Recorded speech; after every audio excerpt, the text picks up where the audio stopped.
এখনো পর্যন্ত রাষ্ট্র ক্ষমতা ডক্টর মোহাম্মদ ইউনূসের হাতে। এখনো অবধি যারা নির্বাচিত সংসদ সদস্য তারা শপথ গ্রহণ করেননি এবং সম্ভাব্য বা অবশ্যম্ভাবী প্রধানমন্ত্রী হিসেবে তারেক রহমান সাহেব দায়িত্ব গ্রহণ করেননি।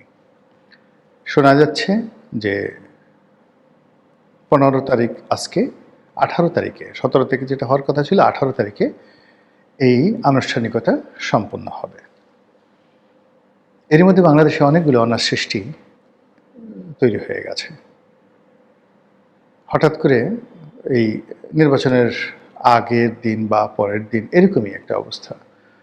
ঢাকা বিশ্ববিদ্যালয়ের যে আলোচিত ভাইস চ্যান্সেলর, যার সিভি মানে তার শিক্ষাগত যোগ্যতার যে সার্টিফিকেটগুলো যেখানে তিনি বর্ণনা করেছেন, এটা নাকি 17 পৃষ্ঠা বা 18 পৃষ্ঠা, এত তার যোগ্যতা। তো এই ভাইস চ্যান্সেলর তিনি হঠাৎ করে ঘোষণা দিলেন যে তিনি পদত্যাগ করবেন। কেউ কেউ বলল যে তাকে রাষ্ট্রদূত রূপে সুইডেনে পাঠানো হবে, কিন্তু ইট ইজ টু লেট।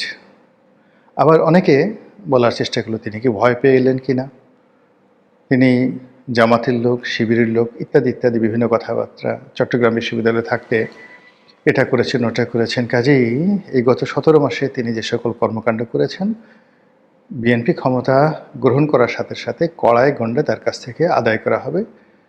তার কাছে জিজ্ঞাসা করা হবে যে নীলক্ষেতে প্রেস কয়টা, ডাকসু ব্যালট পেপার কীভাবে ছাপা হয়েছিল, কীভাবে ডাকসু নির্বাচন হয়েছিল, এই বিষয়গুলো।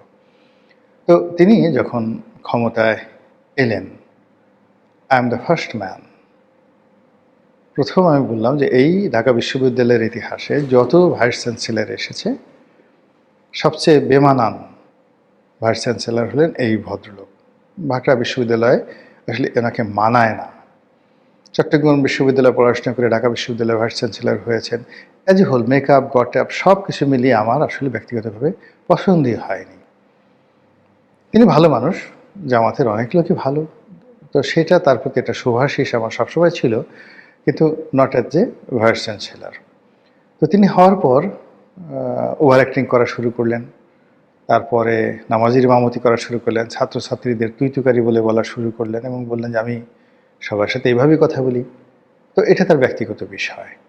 তো এরই মধ্যে তিনি যখন বিদায় নিয়ে চলে যাওয়ার কথা বললেন, তখন ছাত্রদলের যারা নেতাকর্মী তারা বললেন যে না না স্যার, আপনি যেতে পারবেন না, আপনাকে থাকতে হবে, আপনি থাকেন এবং আমাদের কাছে জবাবদিহি করে যান যে কিভাবে ডাকসু নির্বাচন হলো এবং কিভাবে ডাকসু নির্বাচনের ব্যালট পেপারগুলো নীলক্ষেতে ছাপা হয়েছিল, এই বিষয়গুলো নিয়ে আপনাকে জবাবদিহি করতে হবে। এনিওয়ে, মানে এটা অনার সৃষ্টি এই বিএনপি নির্বাচিত হওয়ার সঙ্গে সঙ্গে। অন্যদিকে ক্যাবিনেট সচিব তিনি হঠাৎ করে পদত্যাগ করলেন বা তাকে বাদ দিয়ে দেওয়া হলো। ডক্টর আসিফ নজরুল বলছেন যে তিনি অনেক আগে চলে যেতে চেয়েছিলেন। ডক্টর আব্দুর রশিদ, পর্যায়ক্রমে তার সাথে আমার একটা খুব ভালো সম্পর্ক ছিল। তার স্ত্রী, তিনিও এডিশনাল সেক্রেটারি ছিলেন, আর এই ভদ্রলোক হলো তার যে ব্যাচ, সেই ব্যাচের ফার্স্ট বয় এবং আপাদমস্তক ভদ্রলোক, সৎ এবং লেখক মানুষ। প্রচণ্ড মানে ব্যক্তিগতভাবে যদি কাউকে 100-তে 100 নম্বর দিতে হয় যে অনেস্ট, সেই অনেস্ট মানুষ হিসাবে আপনি তাকে সেই নম্বরটা দিতে পারেন।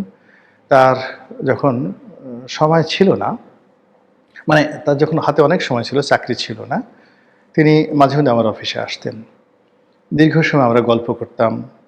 তার লেখা বেশ কয়েকটি বই তিনি আমাকে দিয়েছেন, আমার কয়েকটা বই আমি তাকে দিয়েছি, এরকম সম্পর্ক। তো হঠাৎ করে তিনি যখন একেবারে প্রথমে শিক্ষা সচিব হলেন, তারপর ক্যাবিনেট সচিব হলেন, আমার কাছে মনে হলো যে জিনিসটা ভালো হলো না। তা আমি কী যেন একটা কথা বলেছিলাম একটা জায়গাতে, একটু হালকা করে, যে এটা তার ঠিক হয়নি, এটার জন্য তাকে সারা জীবন পস্তাতে হবে। তখন তার স্ত্রী আবার আমাকে টেলিফোন করেছিলেন অথবা মানে একটা মেসেজ দিয়েছিলেন। তখন আমি তাকে বললাম যে ভাই, আমি আপনাদের পরিবারের আপনজন মানুষ, আমার কাছে যেটা ভালো মনে হয়েছে আমি সেই কথাই বলেছি। এনিওয়ে, ওনার সঙ্গে আমার যে সম্পর্ক, তাতে গত 17 মাস উনি ক্যাবিনেট সচিব, তার সঙ্গে আমার 2-1 কথা হতে পারত, কিন্তু কখনই মানে আমার যে অভ্যাস, অনেক বড় বড় মানুষের সাথে আমার খুব ভালো সম্পর্ক, কিন্তু আমি যেই মুহূর্তে সে ক্ষমতাধর হয়ে যায়, আমি তার থেকে 133 মাইল দূরে থাকি। একইভাবে আসিফ নজরুল সাহেবের সঙ্গে ভালো সম্পর্ক, আমার ডিপার্টমেন্টের স্যার, বড় ভাই, বন্ধুর মতো সম্পর্ক। কিন্তু এই গত ১৭ মাসে তার সঙ্গে আমার কখনো কথা হয়নি। মনির হায়দার ছোট ভাই আছেন এখানে সাংবাদিক, গোলাম মুর্তজা আছেন, আকবর আছেন। এদের সবার সঙ্গে সম্পর্ক ভালো। যারা উনার প্রেস অ্যান্ড মিডিয়া, এমনকি এই যে শফিক যিনি প্রেস সচিব ছিলেন, তার সঙ্গে একটা টক শোতে আমি ছিলাম। আমাদের একবারই দেখা সাক্ষাৎ হয়েছে বা ২-৩ বার টেলিফোনে কথা হয়েছে। আমার সঙ্গে ভালো সম্পর্ক ছিল, খুবই ভালো সম্পর্ক ছিল। এবং অবস্থা দৃশ্যে মনে হতো যে খুব বেশি যোগাযোগ ছিল না আমাদের মধ্যে, কিন্তু সম্পর্কটা ভালো ছিল এই কারণে যে আইডিওলজিক্যালি তিনি আমাকে পছন্দ করতেন। আর তিনি যে প্রতিষ্ঠানে চাকরি করতেন, ওই প্রতিষ্ঠানে এর আগে ভালো পদে আমার ভগ্নিপতি ছিলেন। তো সেই সুবাদে তার সাথে ভালো সম্পর্ক ছিল। কিন্তু শফিক সাহেবকে আমি কোনোদিন টেলিফোন করিনি। ডক্টর ইউনূসের ক্ষেত্রেও সেই একই কথা প্রযোজ্য। অন্যান্য যারা আছেন, রেজওয়ানা হাসান আছেন আমাদের ডিপার্টমেন্টেরই বোন, সতীর্থ। কিন্তু ক্ষমতায় যাওয়ার পর আমার কাছে শরম করে এদের কারোর সাথে। আবার এখন বিএনপিতে যারা ধরেন মন্ত্রী হবেন, এমপি হয়েছেন, প্রধানমন্ত্রী হবেন তারেক রহমান সাহেব, তাদের সবার সাথে দীর্ঘদিন একটা ওইরকম সম্পর্ক, খুবই ভালো সম্পর্ক। কিন্তু নিশ্চিত তারাও থাকতে পারেন, আমিও থাকতে পারেন, তাদের ছায়া যেখানে আছে সেখানে গোলাম মোল্লা রনি কখনোই ইনশাল্লাহ যাবে না। তো এরকম একটা অবস্থা। তো রশিদ ভাই, আব্দুর রশিদ ভাই, তিনি এই সরকার ক্ষমতা গ্রহণের আগে অলনে ছাড়েন, তাকে বাদ দিয়ে দেওয়া হয়েছে বা তিনি চলে গেছেন। কিন্তু এই জিনিসটা নিয়ে নানা রকম কথাবার্তা ছড়িয়ে পড়েছে। এমনি আমাদের যে civil service, military service, police service, গত ১৭ মাসে তাদের উপর অনেক ট্রমা গেছে।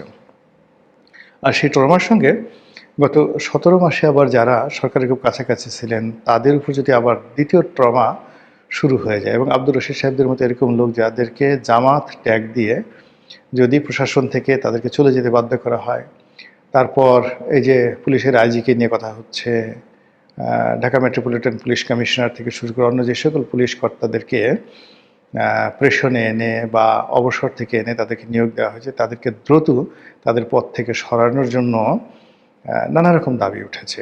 ইতিমধ্যে আমি নিজে একটা স্ট্যাটাস দিয়েছিলাম কয়েকদিন আগে। সেটেল মিস্টার সাজ্জাদ, যিনি এখন ঢাকা মেট্রোপলিটন কমিশনার আছেন। তো এই ভদ্রলোক বয়স্ক মানুষ, অবসরে ছিলেন, সেখান থেকে তাকে আনা হয়েছে। তো যমুনার সামনে যখন নির্বাচনের আগে আগে সেই এনসিপির না ইনকলাব মঞ্চের, হাদিদের ইনকলাব মঞ্চের একটা অনুষ্ঠান চলছিল বা অবরোধ চলছিল, সেটা তিনি যেভাবে শক্ত হাতে দমন করেছিলেন, সেটা যদি তিনি সেদিন না করতেন, তাহলে নির্বাচনের মাঠে আমরা যে শান্তিপূর্ণ পরিবেশ দেখেছি সেটা নাও ঘটতে পারত। এখন বিএনপি ক্ষমতা এসে যদি সাজ্জাদ সাহেবকে মনে করেন যে না, তিনি জামাতের লোক, তাকেও বাদ দিতে হবে বা ইত্যাদি ইত্যাদি ঘটনা, এটা খুবই একটা দুঃখজনক ঘটনা ঘটবে আমাদের সার্ভিসে। এনিওয়ে, এরকম নানা রকম কথাবার্তা হচ্ছে। কেউ রাষ্ট্রপতিকে নিয়ে কথাবার্তা বলার চেষ্টা করছেন যে শাহাবুদ্দিন চুপ্পু কী করবেন, তিনি কি পদত্যাগ করবেন নাকি সরকার তাকে রেখে দিবে, বা সরকার যদি তাকে রেখে দিতে চায় তিনি কি থাকবেন, ইত্যাদি নানা রকম প্রশ্ন। আর সবচেয়ে বেশি প্রশ্ন হচ্ছে ডক্টর মোহাম্মদ ইউনূসকে নিয়ে।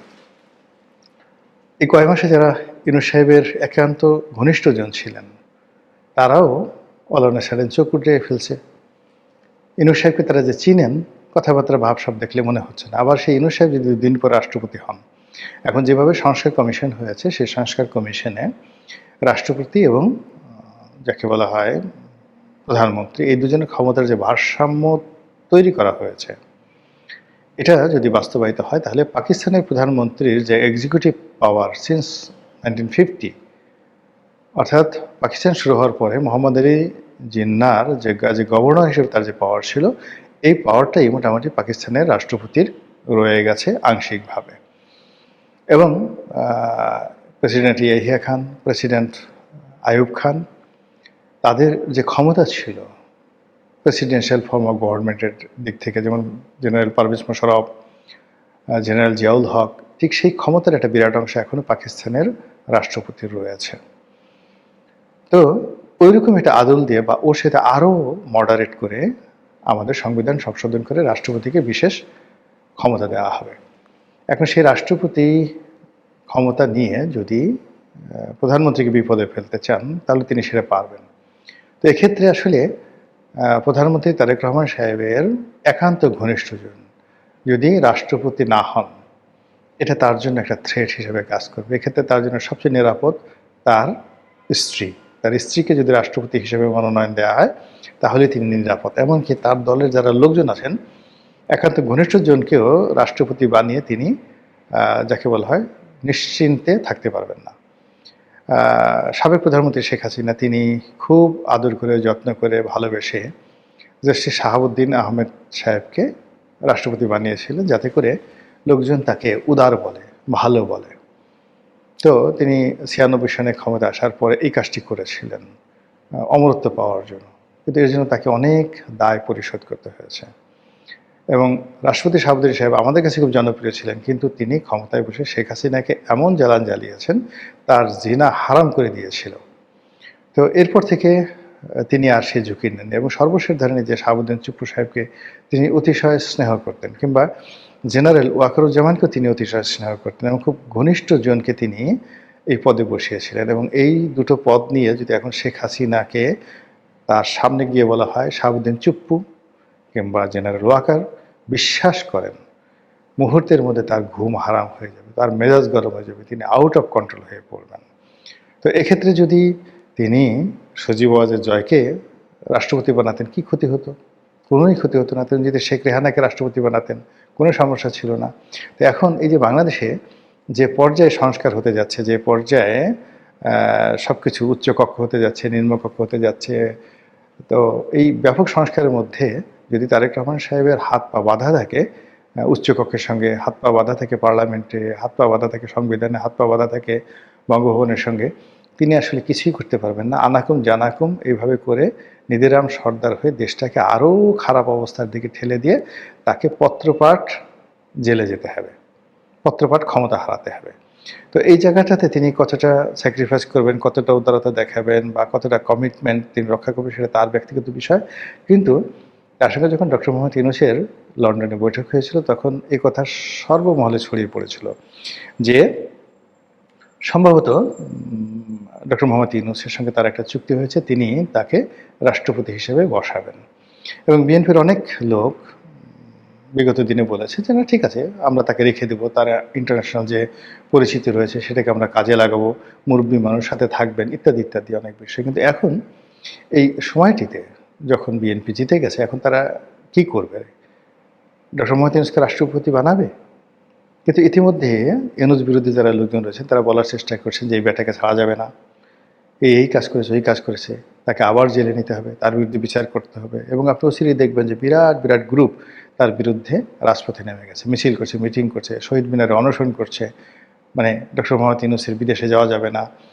আর অন্যদিকে যেটা হচ্ছে ডক্টর মোহাম্মদ ইউনূস নিজেও টেনশনে আছেন, এর কারণ হলো তার একজন উপদেষ্টা ইতিমধ্যে তিনি দেশ ছেড়ে পালিয়েছেন। তারপরে আরও বেশ কয়েকজন এই গত ১৭ বছরে যারা খুব বেনিফিশিয়ারি ছিলেন তার মধ্যে উত্তর সিটি কর্পোরেশনের যিনি মিস্টার রেজাদ ছিলেন তাকে নিয়ে বহু কথাবার্তা হচ্ছে।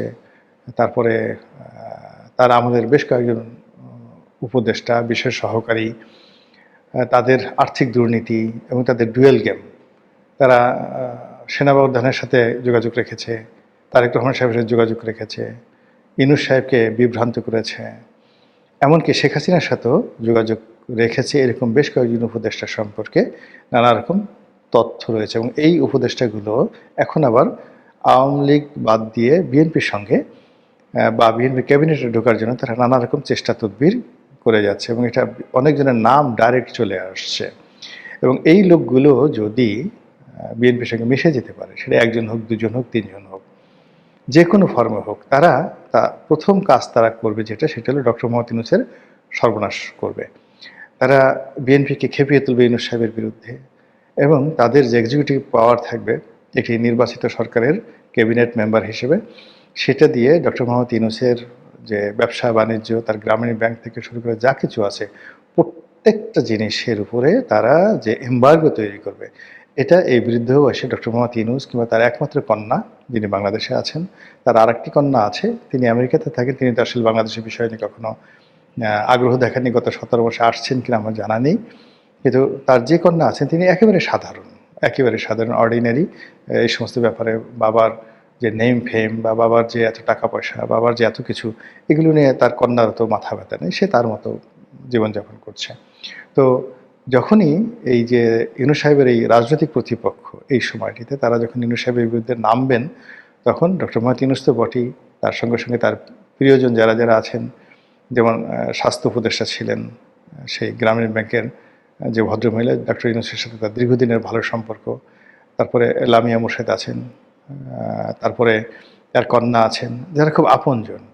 অন্যদিকে মিডিয়াতে বেশ কিছু লোকজন ডক্টর মোহাম্মদ ইউনূসের আপনজন হিসেবে বিভিন্ন দূতাবাসে প্রেস মিনিস্টার রূপে তারা নিয়োগ লাভ করেছেন। এদের সবার জীবন কিন্তু এই সেই লোকগুলো হারাম করে দেবে যারা এই ডক্টর মোহাম্মদ ইউনূসের এই সময়টাতে মধুমেওয়া লুণ্ঠন করেছে, দুর্নীতির সাথে জড়িত হয়েছে এবং 2 হাতে টাকা কামিয়েছে। এই লোকগুলো এই টাকাগুলো ডক্টর মোহাম্মদ ইউনূসের বিরুদ্ধে ব্যবহার করে নিজেদের পেট বাঁচানোর জন্য। ঠিক সেই একটা সমীকরণে ডক্টর মোহাম্মদ ইউনূস কি দেশে থাকবেন নাকি দেশের বাইরে চলে যাবেন? তাকে কি দেশে থাকতে দেওয়া হবে না দেশের বাইরে চলে যেতে দেওয়া হবে? তিনি কি তার পূর্বসূরি মঈনুদ্দিন ফখরুদ্দিনের মতো নিরাপদে বিদেশে গিয়ে থাকতে পারবে, নাকি বাংলাদেশে অন্যান্য যে সকল ক্ষমতাচ্যুত লোকজন রয়েছেন তাদের যে দুর্ভোগ দুর্দশা হয় সেগুলো তাকে তাড়া করবে? সময় বলে দেবে। আসসালামু আলাইকুম রহমতুল্লাহি ওয়া বারাকাতুহু।